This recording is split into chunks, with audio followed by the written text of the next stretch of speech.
So, we have a spontaneous run tonight. Nag-check kayo na tire pressure? Hindi. Okay, ako rin eh. So, sige, wag na. Okay na yan. Okay? Alright, so I have a spontaneous run tonight. I'm with my former Lancer buddies. Because I had a Lancer box type before. And these are the guys I hung out with. And now they're on bikes also.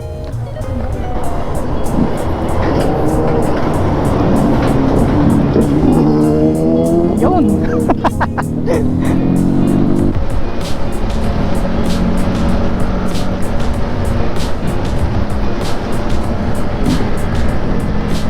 Mark Pascual. Oh yeah! The former Lancer drivers. Well, technically they still both have their Lancers. I was the only one who let go, so I guess I'm the only former Lancer driver. And both of them are still fucking Lancer drivers. Nawawala kami. Ang galing talaga namin. Ayun o, Antipolo.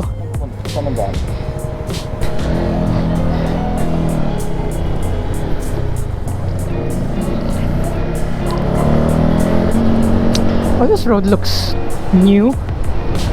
Well, I haven't been here in a while. Wow! Ang ganda nung headlights! Ang galing! Lumiwanag yung mundo namin. Ano headlights yan? Tanongin ko mamaya. Wow! Wala ko, may auxiliary light siya eh. Baka yan yun.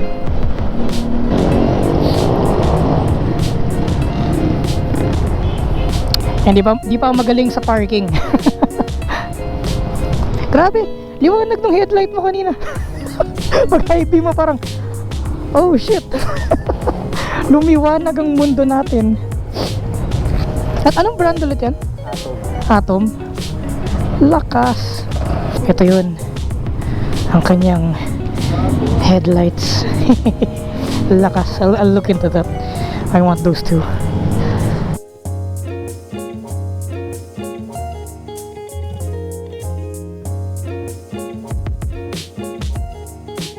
Alright, so we're done eating at the Burger King.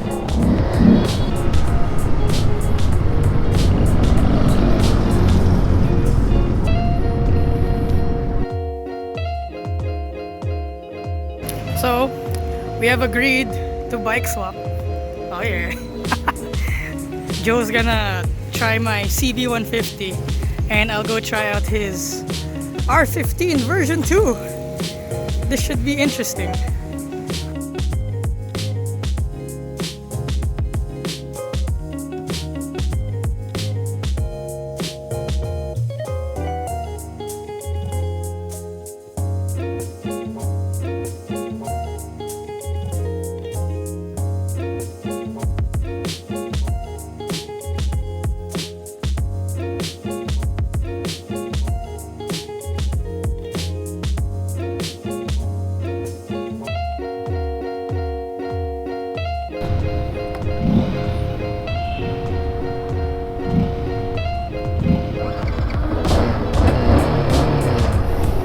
Alright, it's my first time riding someone else's bike. It's gonna be interesting. Whoa. Alright, right off the bat, the brakes are significantly more bitey on the R15 compared to my CB.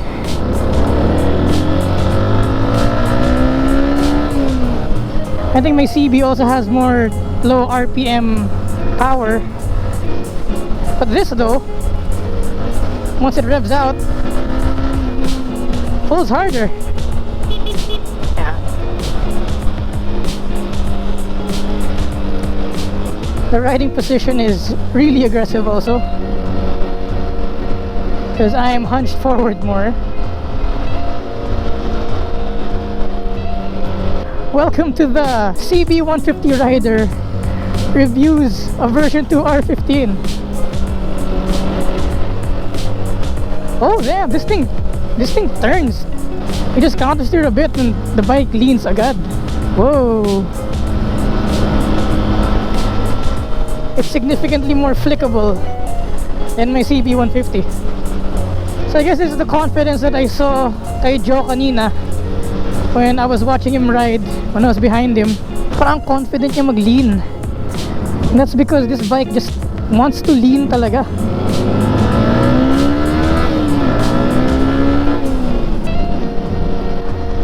This bike wants to change direction, like wow. It really wants to change direction. So this is a sports bike. Okay, let me close the visor. The wind noise is getting a bit intense. And it's quite apparent on the mid-range, the bike isn't pulling as hard as my bike. But if we do unleash the higher RPMs, you can see the power coming in. And I love the brakes, man. The brakes are biting significantly better than my CB. And I've already upgraded pads on my CB. Just go ask him later on what pads he has here. Maybe it's just the pads that makes this more bitey.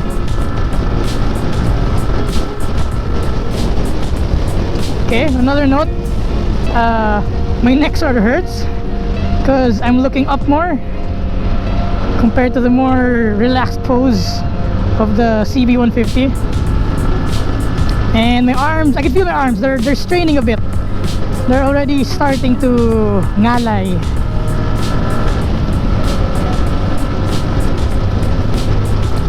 Rear brakes are also more bitey than my CB. Interesting. So this is what a more performance-oriented bike feels like.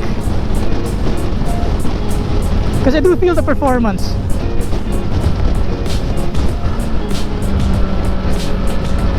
I guess in terms of daily ability, my bike's a bit better. It's more comfortable.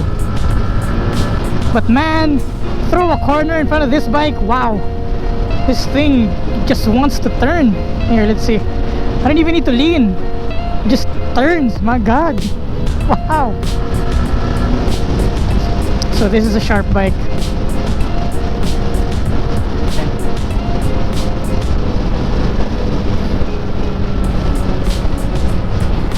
See nga, let's hang off a bit. Oh, hanging off din.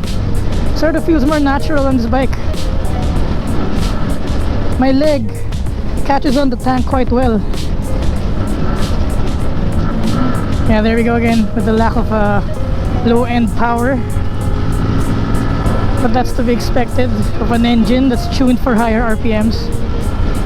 So we hang on here and we switch. We brake. Oh my god, this thing wants to turn. Inuunahan ako ng bike mag-turn. Wow. Wow. This thing just changes direction.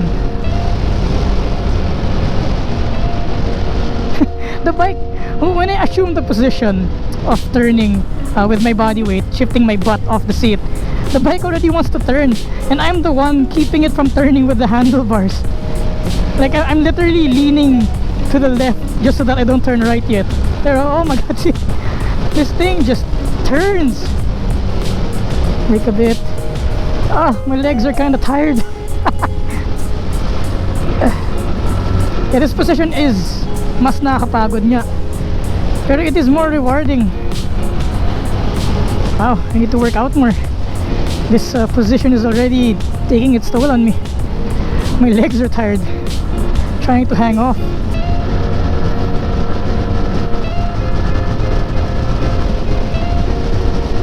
So this is the pagod ng sports bike.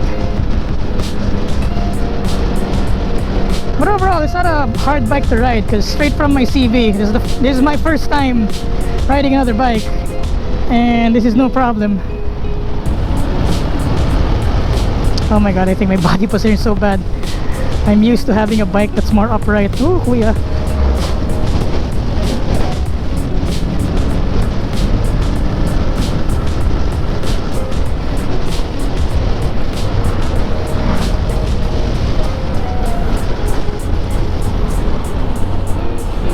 Wow. This bike is sharp. My CB150 feels like a dull blade compared to this. Those brakes, wow, I barely need to squeeze on them, and they're stopping the bike quite well already.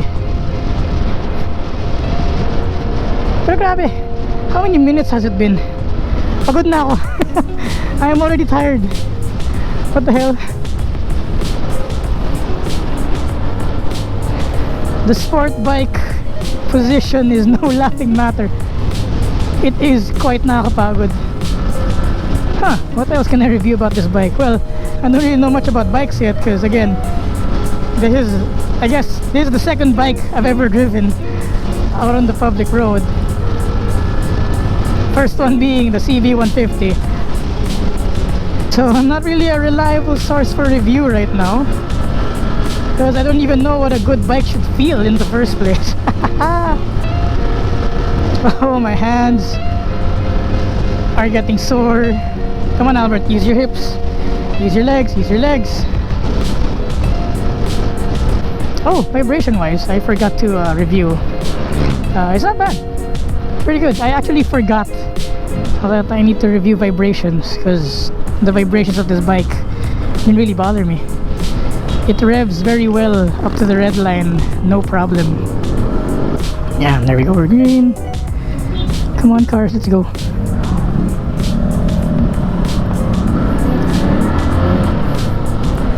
Damn, this thing changes direction. Oh my god.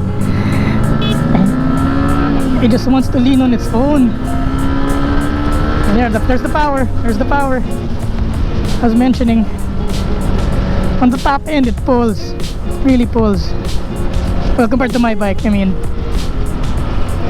So I guess the CB150 is a naked bike, but for the street, fat, low end, and mid range, well, this is a more thoroughbred machine aimed at performance.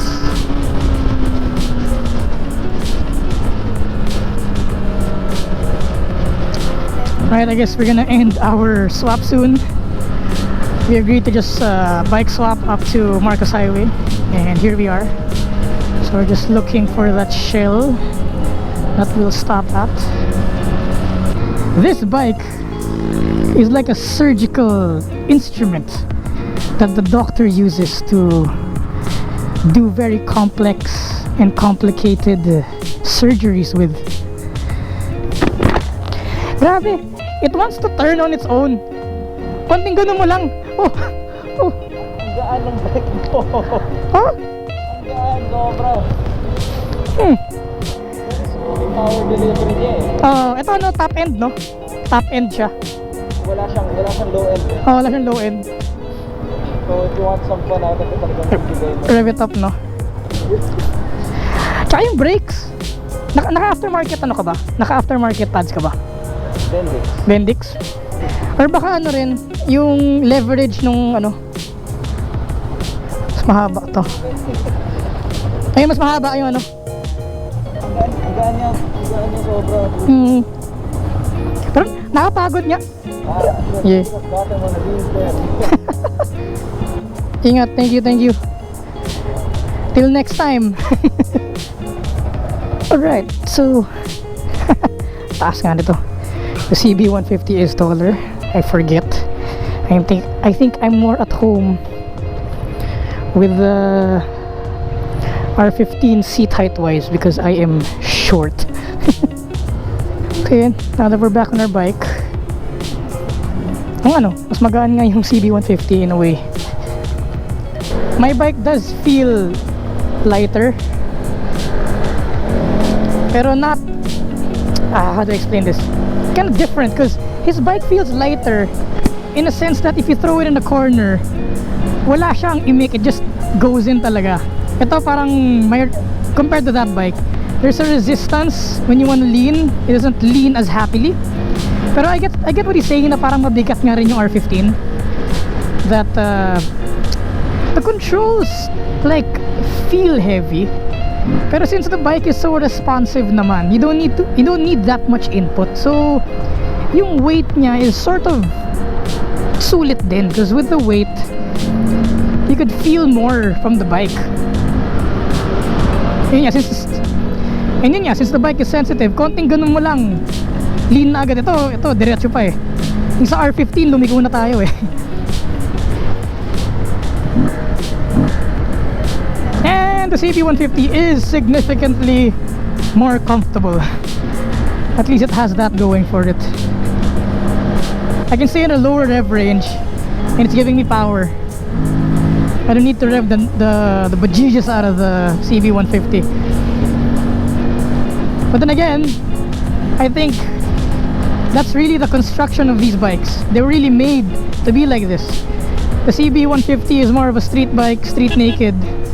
So they focused more on mid-range power, comfort, and light controls. And it is more comfortable in terms of daily riding.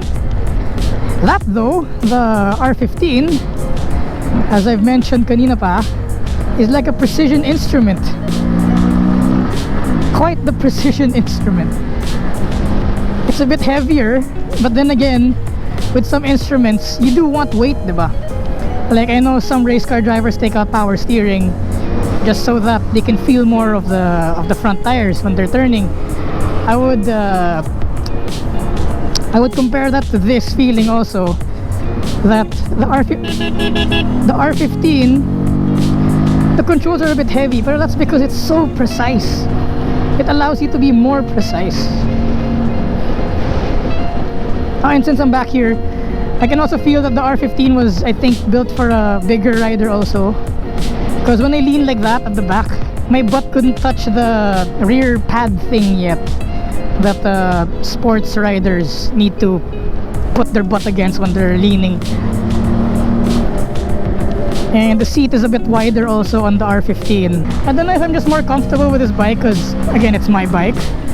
Pero I felt like I didn't fit like a glove in the R15. It's like my legs aren't as flush here. And since the seat is wide, I feel like my butt has a lot of places to slide onto. But not in a good way, like in more of where do I secure myself sort of way. So medyo contradictory. The R15 is better for me as a short rider since I can reach it better because the seat height is lower, but the seat is a bit too big for my butt, that I can't find my secure sitting position on it. But then again nga, baka hindi lang kasi ako sanay dun. And again, this is my bike, so I've been riding with this for a while now, so I know how to position myself already. But damn, it's a track bike. My god, I would want one of those. But on the street, the CB150r takes the cake. Pero yun nga, it's kind of an unfair comparison because the R15 is patterned after the sport bike formula. So naturally, as a street bike, it won't beat a street bike because the CB150 was built for the street and the R15 was built as more of a street legal track day toy or something. I miss how that thing turns. So confident. I got it right now. We're gonna change lane. I need to muscle it in so it turns. Sa R15, uunahan pa niya ako eh. Konting ganun ko lang, doon na siya agad eh. Sobrang excited. So I guess that's it for today's video. Thank you guys for joining me on my first I guess bike review. I guess I did review the R15 a bit, but I guess sobrang hilaw pa nun kasi it was a spur of the moment thing. I wasn't able to review the rest of the characteristics of the R15 version 2, like fuel consumption, comfort on long drives, etc, etc. But I guess it's a start. All bike reviewers need to start somewhere, right? So yeah, thank you for joining me on my incomplete review of the R15. I guess it's more of a quick comparison video, CB150r versus R15, and I hope you guys picked up something from that if you're looking at the CB150, or if you're looking at the R15 as a bike to get. If you like that video, please like and subscribe. And again, wala kayong magawa sa buhay nyo, nanonood na naman kayo ng mga motorcycle videos sa YouTube. Ilang oras na kayo dyan nanonood. Go watch our other videos. This is Albert from Albert Rides Bertoventures. I will see you guys in the next video. Ciao.